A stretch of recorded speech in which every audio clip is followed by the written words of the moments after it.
energy, energy, energy, energy, energy, energy, energy for my Wednesday's comics.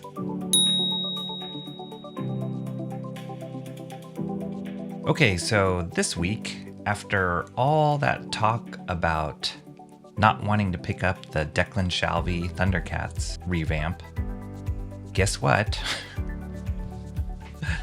I picked it up. So I thought this week I can talk about why, spoiler alert, this cover, but I'll talk more about that during the flip through. Also this week, 3 books came out that are issues from multiple ongoing series that I'm collecting. Usually I don't like to repeat them on my Wednesday comics because I don't want to rehash stuff I've talked about. But 2 of those books were so good that I felt like I needed to talk about them. So the first one was Our Bones Dust. This is issue number 3. And then this one was one of my favorite books this week, Transformers number 5. This is Daniel Warren Johnson's series. It's so good, and we will look through this one pretty closely in the flip through. And finally, usually I like to throw in a book that's not a new book, something that's a little bit off the beaten path or something that I randomly discovered.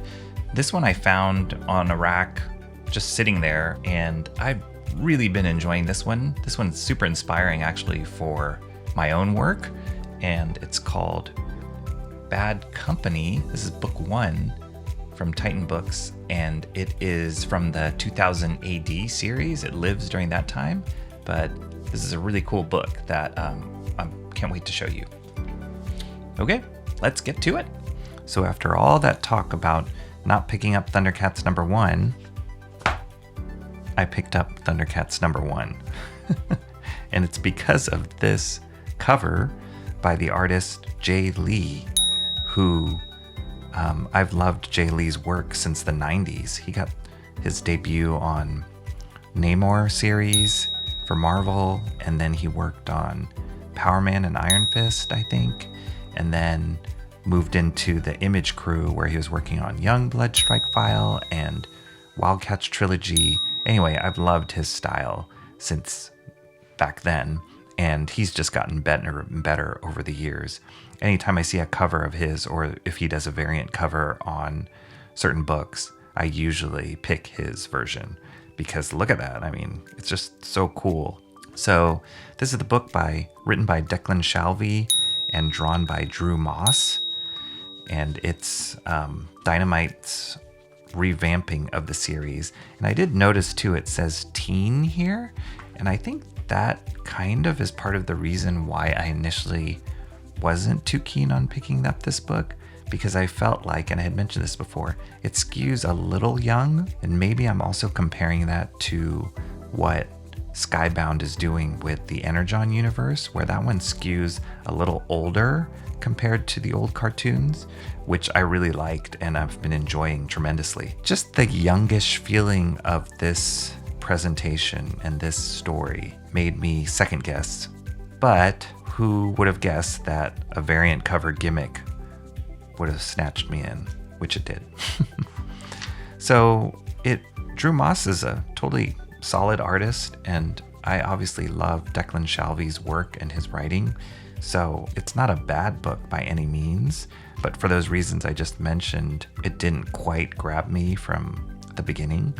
But I read it, and it reads very much in vein with the feel and the look of the original cartoon series. The character designs are very respectful to how they're presented in the show, slightly tweaked a little bit, but nothing too drastic where it makes you go, that's not really Thundercats, or they're trying too hard to revamp that. Like, this is cool, like Chitara's cool. They gave Tigra like an updated man stash, which was, I'm on the fence about that one, but it's cool. It makes him a little bit more elderly statesman, kind of a little bit more sophistication, which is in line with his character. And then Wily Cat and Wily Kit, I wasn't a big fan of her new hairline, her overgrown hairline. Looked a little bit like a helmet head, but not a deal breaker. They do pay respects to moments in the series that we're all familiar with, like this Thundercats Ho movement with Lion-O. The introduction of Mumra feels very much in line with the series. So they have this battle sequence here, pretty cool. But it played it as you would expect for this series. And I think what makes the Energon universe and particularly Transformers stand out for me is there's a lot of unexpecteds that pop up, specifically the tone and just how high the stakes are. And I didn't quite feel it this way. Again, maybe it's because it's a teen book, not sure. This is kind of a cool moment where the Sword of Omens gets broken. You don't expect that. And then, the question is what's going to happen. Regardless, I'll definitely look at issue 2 when it comes out and see if I want to keep picking it up. They got a whole bunch of different artists to do variant covers. I really love Declan's version, and I saw it on the rack. I was very torn between that one and the Jae Lee version that I've got. Looking at this, I do wish Declan Shalvey was drawing the book because I'm a big fan of his work. So this is really cool. This is all the variant covers that they produced. If they had the classic Thundercats symbol, I might have gotten that one too. And then a big seller was the Rob Liefeld variant. I know that one was a hot ticket item, which I didn't see. I probably would have picked that one up if I saw it too. So yeah, you could just see all these different versions. I don't know, I didn't count, but it's like at least 50 in that page. 50, there's a lot. And they're still releasing more. This was the big draw for me, and it will make me look at issue 2, not disregard issue 2. So well done, Jae Lee. The second book is Arbone's Dust by Ben Stenbeck and Dave Stewart on colors. This book this is issue 3. I think it's a 4-issue series.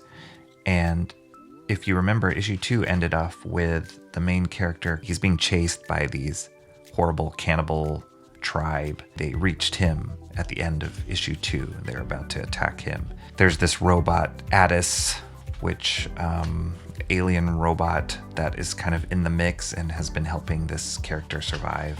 If I had to pick one word to describe the tone of this issue, is it just got really brutal.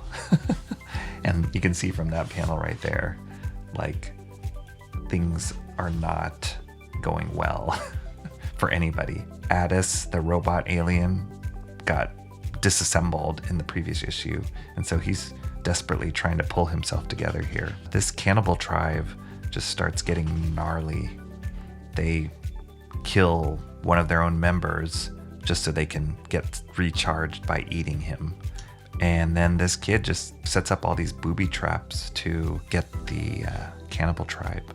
And it just starts getting worse and worse for everybody. This guy gets shot by an arrow. It doesn't stop him. This guy gets a rebar in the face. Everybody's getting dismembered. And then this older lady is like, hey, I was following you because you were taking care of my sons. Now my sons are dead, so I'm going to stab you because I hate you. I don't really like you. And I'm going to jump off the building with my dead son. It's very bleak. And then it's a final confrontation between the leader and that boy running away. And it just gets really, really violent and ends up with him getting shot in the eye, landing on more rebar. He's still not done. He tosses the kid off the side of the building. And then that's where Addis the alien comes in. They kind of reveal they've been talking about Mr. Death this whole time. This like mysterious, enigmatic character that people are afraid of. And he appears here, totally goes inside this guy's body. It's really nasty. And now Addis in this form is reanimating this kid to keep him alive. So it just gets bad really fast in this story, but it's very captivating. The story's good. I love the pacing. Stenbeck has done a lot of work with Mike Mignola, and so there's a lot of pacing things in here without dialogue that feel very Mignola-esque, which I like. Anyway, it's a great book if you're into post-apocalyptic, bleak future with cannibals and violence. This is the book for you. Real pick-me-up. Next is Transformers. This book has reached the level where I am super excited every time it comes out. It's coming out at a very nice clip, too. It's not making you wait long for the next issue. Unfortunately, I did find out recently that Daniel Warren Johnson is leaving art duties after issue 6, so one more issue after this. This is issue 5. And that makes me super sad because his art is unbelievable on this series. There's a new artist coming. They might mention it in the back of this book, I think, or maybe I saw it online.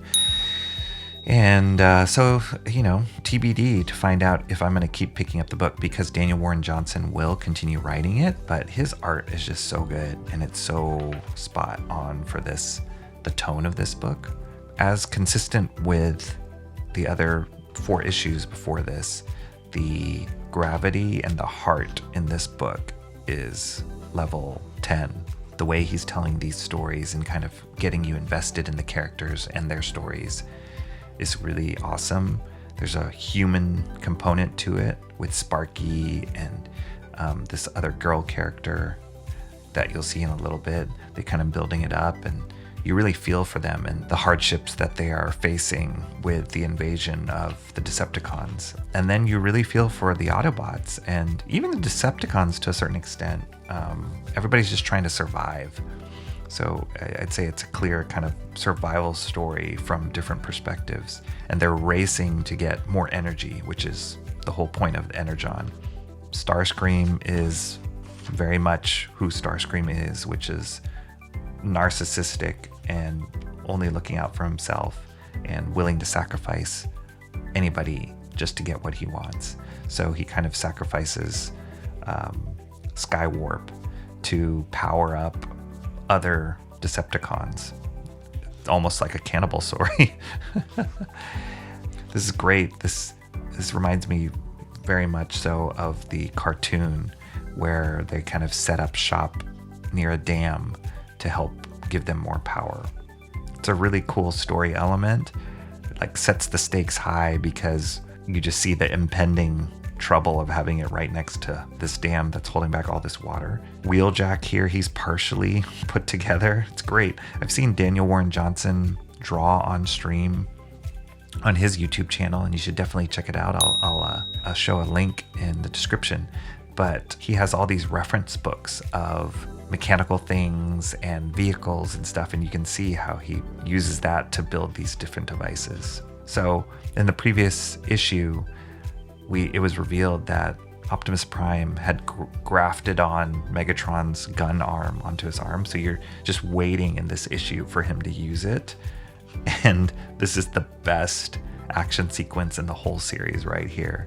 I love this line: prepare yourselves for ISO Autobots, which is a camera term, but it stands for instant suffering and obliteration. So good.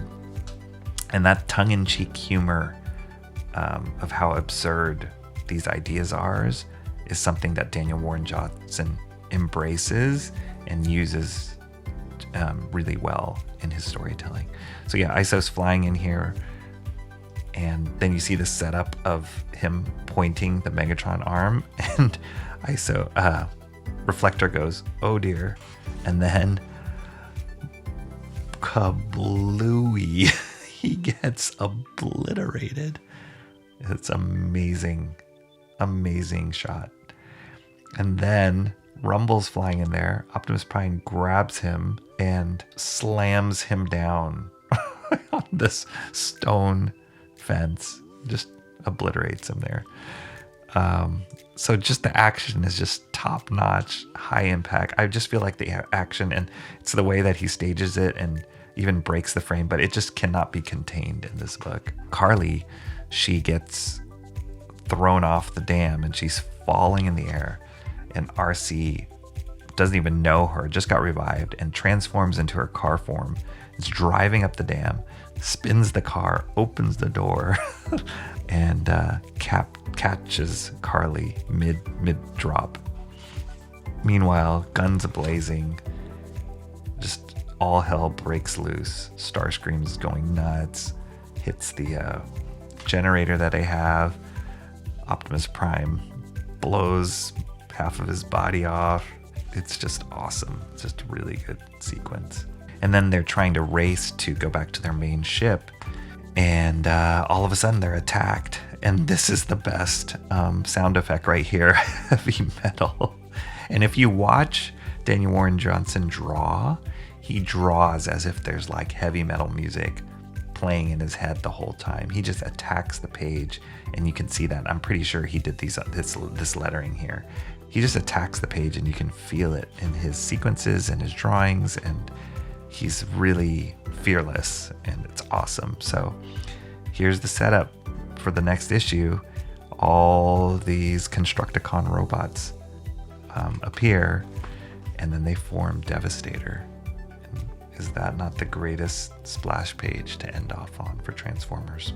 Anyway, you can see why I love this series. It's just balls to the wall, super fun, and I just love it. It's definitely one of my favorite books that I'm picking up regularly right now, and it'll be interesting to see where they take it, how they're going to end this arc in issue 6, and then also try and follow up with the new artists in issue 7. And then finally, like I mentioned, I love bringing in things that are not your typical books that you would find necessarily on a weekly basis. And this was a book that I ran across in the store that I was in last week, and it's called Bad Company, and this is book 1 compilation, I guess. It's written by Peter Milligan, and the artists are Brett Ewins and Jim McCarthy. This came out in 1987, which is quite a while ago, and it takes place in the 2000 AD Judge Dredd universe. So I'm not super familiar with it. I've read a few books of Judge Dredd, and I'm familiar with his character and the different judges and all that, but I'd never heard of Bad Company before. I really loved this cover image, and then the interior artwork totally spoke to me. One, because it's me, I love that it's black and white, and two, it just had this great indie vibe. It was not, it's very stylized. I feel like a lot of the American artists of the 90s probably knew about this book, because I see some influences that made me go like, oh, I feel like so-and-so looked at this or was influenced by this. It takes place in the future. It's kind of a military story, and there's this team called Bad Company. They're not really good guys. They kind of come in and fix a situation, but they seem like they're all criminals or crooks, or I guess modern day equivalent might be like the Suicide Squad a little bit. They're just not good people, and they're all kind of crazy, but they're awesome designs and really, really fun art style. The different artists that probably were aware of this, or I'd be surprised if they weren't influenced this. I see like Joe Quesada probably was looking at this artwork. Eric Larson possibly. Like, this reminds me of a character that Quesada created for X Factor. I think his name was, oh gosh, what was his name? I don't know his name. I will put it after this video. After I record this, I will throw it up on the screen because I can't remember his name. But just the way that the way that he rendered this gun, the character in X Factor, like he had like gun hands that kind of felt like this, and his head actually looked like this. So I feel like Quesada probably knew about this. If not, there's a striking resemblance. And then these kind of huge head profiles on the page remind me of Eric Larson, Todd McFarlane kind of feel to it. They have a lot more of a graphic style to their stuff. Like, another influence This might have been for somebody, I feel like Mignola, because they have these really graphic, harsh shadows. This is just a super fun book. I want to produce a book that feels like this. This feels very Casada to me, with the teeth and the like spittle inside the mouth. They're like 3 or 4 pages each, the stories. So I feel like the way they were released, look at that, that's awesome. The way they were released were probably like in an anthology or a newspaper or something. And this is just a compilation of all these stories. So yeah, this was very inspiring to see. And like I said, working on that's a great face. Working on an idea right now where this really falls in line as far as like the feel of it. So I'm definitely gonna keep this one on my desk as an influence. Some comparisons you can draw are like the Nam, which is probably a series that I'll look at on one of my future videos, but it definitely has a different feel because it has this sci-fi component, post-apocalyptic component. But those kind of military team ideas are great because you can have little vignettes with different characters. I'm gonna look for more Bad Company stuff. Like, this is book 1, so I'm sure they have multiple volumes of this, but this got me hooked with the artwork and the story and all of it. It's a nice bigger format too, in comparison to a regular comic book size. So there's something neat about that format. Very similar in size to a bunch of bande dessinée format stuff. I know Shant's book Nosfero is similar in size to this too. So it's a cool format. And this paper is really thick. It's not, I don't think they make books like this anymore, but yeah, it's great feel. Bad Company. So this has already been a good week. Have had a lot of cool things happen. We hit 132 subscribers, which is awesome. Can't thank you guys enough. Everybody that spread the word and has subscribed, really appreciate you. I released a spotlight on a comic book store in the city called Amazing Fantasy this week, and I've got a lot of great response on that. And more importantly, I've sent it around to the other comic book stores in the city, and they all responded really well to it, and they want similar videos done for their stores too. So I'm in the process of planning those out as well, which is great. It's kind of what I wanted to do from the get-go of starting this stream, was to promote my local comic book stores. The more that I've dived into this whole world of comics and just dissecting what it is that I love about talking about comics and sharing comics, I realized that my local comic book stores are a big part of that. So it's just opened up some great conversations with the owners, and they're all super excited about it. So stay tuned, more of those videos will come out, and I'm hoping to broaden that out once I kind of hit all the main stores here in the city, to broaden that out to farther out in the Bay Area potentially, and just see where it can go. The more we can support these stores, the better. And then finally, I'm working on a new streaming setup for me to draw on stream, not digitally, but traditionally. So got a different camera setup and overhead camera, and I was testing it out last night. So I'm really excited about that because I feel a little bit more comfortable drawing traditionally on screen. I'll still do digital drawings too, depending on what I'm working on. I've done a few of those super secret draw streams in the past, digitally. But I think doing it traditionally, because that's ultimately what I want to do for my own book, I think it's good practice to start it off. So I'm gonna probably launch that pretty soon here. Stay tuned for that. As with everything on this channel, it's all big experimentation to see what works, what doesn't work, what's comfortable, what's successful, all that kind of stuff. I'm trying to track all that. It's helped to get us where we are now, and I'm just excited to take it to a new level and also work towards producing my own work.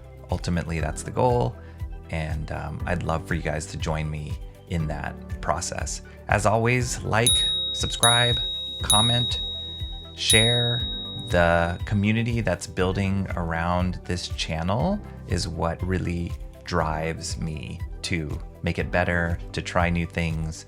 All of you guys who I am meeting in this whole process have been incredibly supportive and very friendly and funny, and it's just a huge community that I'm just tapping into. So I want to keep growing that. I want to keep making sure that that's a community that you guys enjoy and also connect with other people in and just get excited about comics.